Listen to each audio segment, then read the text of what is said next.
बिस्मिल्लाहिर्रहमानिर्रहीम। अस्सलाम वालेकुम नाज़रीन कराम। मुल्क की सियासी सूरत हाल बेयकीनी से दो चार है। इस गैर यकीनी सूरत हाल में कुछ सुझाई नहीं देता कि सियासत का ऊँट किस करोड़ बैठेगा। पंजाब असम्बली के इंतखाबात के लिए दिया गया शेड्यूल इलेक्शन कमीशन ने मुलतवी कर दिया।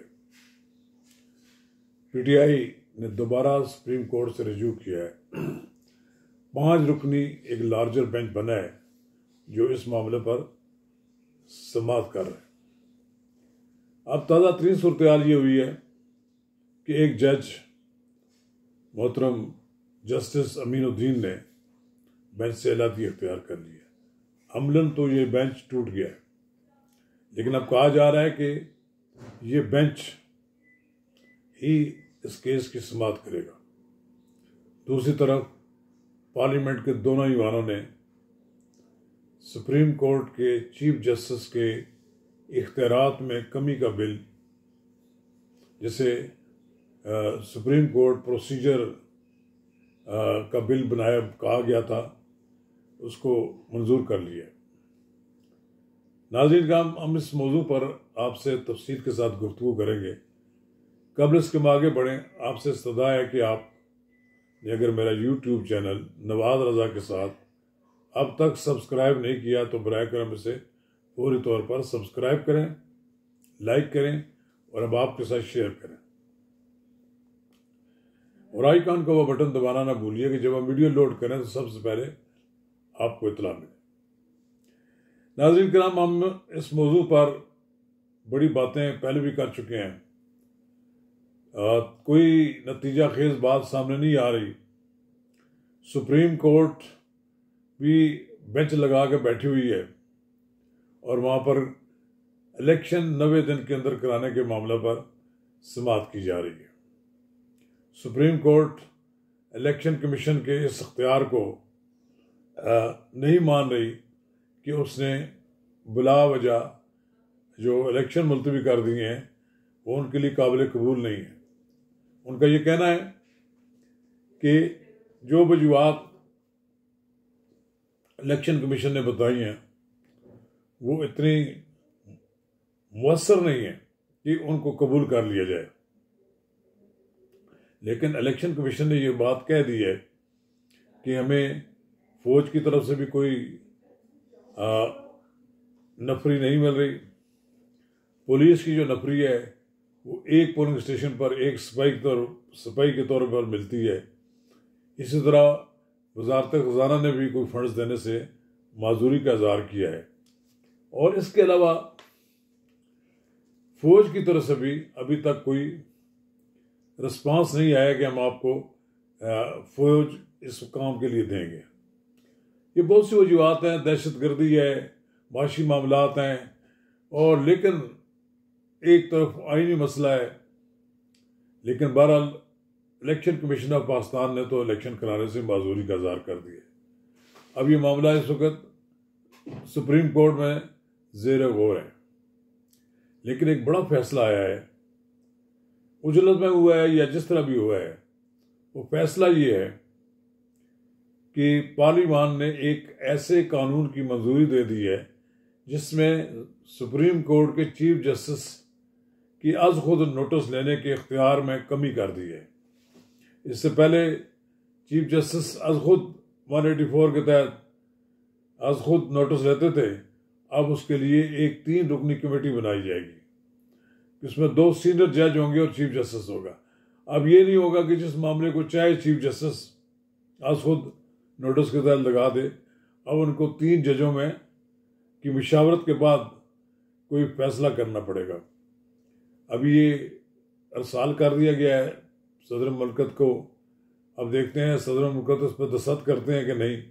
मुझे लगता तो यही है कि सदर मुल्कत इसको वापस भिजवा देंगे, लेकिन फिर अगर पार्लियामेंट इसकी मंजूरी दे दे तो वो ऑटोमेटिकली मंजूर तस्वर किया जाएगा।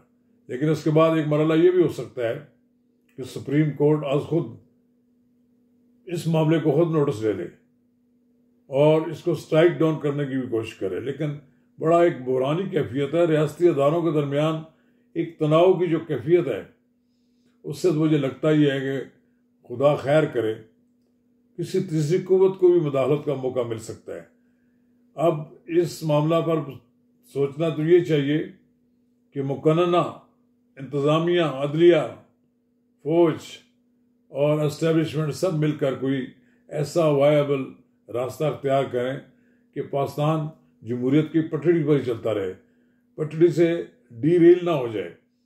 अगर ये हो गया तो फिर इस मुल्क में साल तक स्याह अमरीत की रात भी तब मुसलत हो सकती है। बहरहाल ज़रूरी इस बात का है कि अगर इमरान खान साहब अब तो बैठने के लिए तैयार हो गए हैं, पहले तो बैठने के लिए तैयार नहीं होते थे, अब हुकूमत उनको साथ बैठने के लिए तैयार नहीं हो रही, कहते हैं पहले माफ़ी मांगे फिर हमारे साथ बात करें।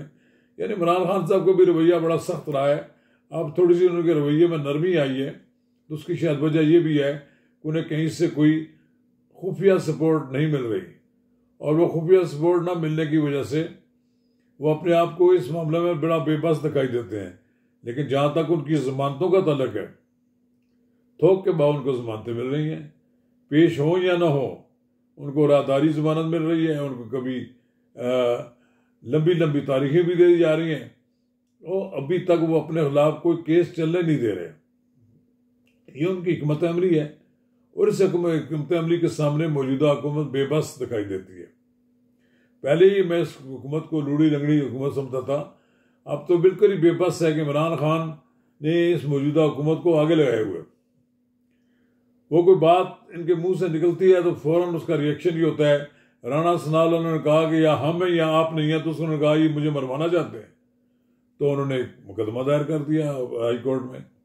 इसी तरह वो इमरान खान साहब जिस बुज़दिली का मुजाहरा कर रहे हैं अदालतों में पेश होते हुए, और जिस तरह उनको छिपा कर अंदर ले जाया जाता है, ये अजीब व गरीब एक सूरत हाल है कि इसकी ज़रूरत नहीं थी। बड़े लीडर जो होते हैं ऐसी चीज़ों से नहीं घबराया करते। भारत की सिक्योरिटी तो उनके लिए मौजूद है, लेकिन खुदा न खास्ता इसके बावजूद भी कोई वाक़या हो जाए तो फिर क्या उसमें वो क्या करेंगे। इसलिए बेहतर यह है इमरान खान साहब को मर्दाना वार तरीके से सारी सूरत हाल का सामना करना चाहिए। एक लीडर को इतनी बुज़दिली का सबूत नहीं देना चाहिए कि वो कोई पेश भी ना हो। पेश होने से कोई फ़र्क नहीं पड़ता उनको, और मेरा ख्याल ये है कि आने वाले दिनों में उनकी सूरत हाल मज़ीद ख़राब हो सकती है कि उनको पेश तो होना पड़ेगा। ये मार्च भी उन्होंने गुजार ही लिया, लेकिन अब अप्रैल में उनको किसी न किसी अदालत में अपने खिलाफ मुकदमात की समाअत के लिए पेश होना पड़ेगा। जिस ज़्यादा देर तक अपने आप को वो अदालतों में पेश होने से रोक नहीं सकते। लेकिन एक तो बात नज़र आती है कि अदलिया उनकी बड़ी ख्याल रख रही है, तो उनकी बड़ा रिलीफ दे रही है, लेकिन हुकूमत भी उनका पीछा छोड़ने के लिए तैयार नहीं है। लिहाजा एक बात नज़र आ रही है कि इमरान खान साहब का घेराव किया जा रहा है, उनका घेरा तंग किया जा रहा है, और दूसरी तरफ मियाँ शहबाज शरीफ भी अब कहते हैं कि माफ़ी मांगे इमरान खान, फिर हम उनसे बात करेंगे। अभी तक कोई ना तो ये इस मुल्क में कोई नज़र आता है कि मुफ्ती महमूद है, ना ही तो ज़ुल्फ़िकार अली भुट्टो है।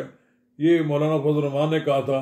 यही बात यह है कि आज के ज़माने की जो लीडरशिप है उनके दरमियान इतना तनाव है, इतना इख्तलाफ राय है, और इतनी शदीद नाराज़ी एक दूसरे के बारे में पाई जाती है कि दुश्मनी की हद तक लोग चले गए हैं।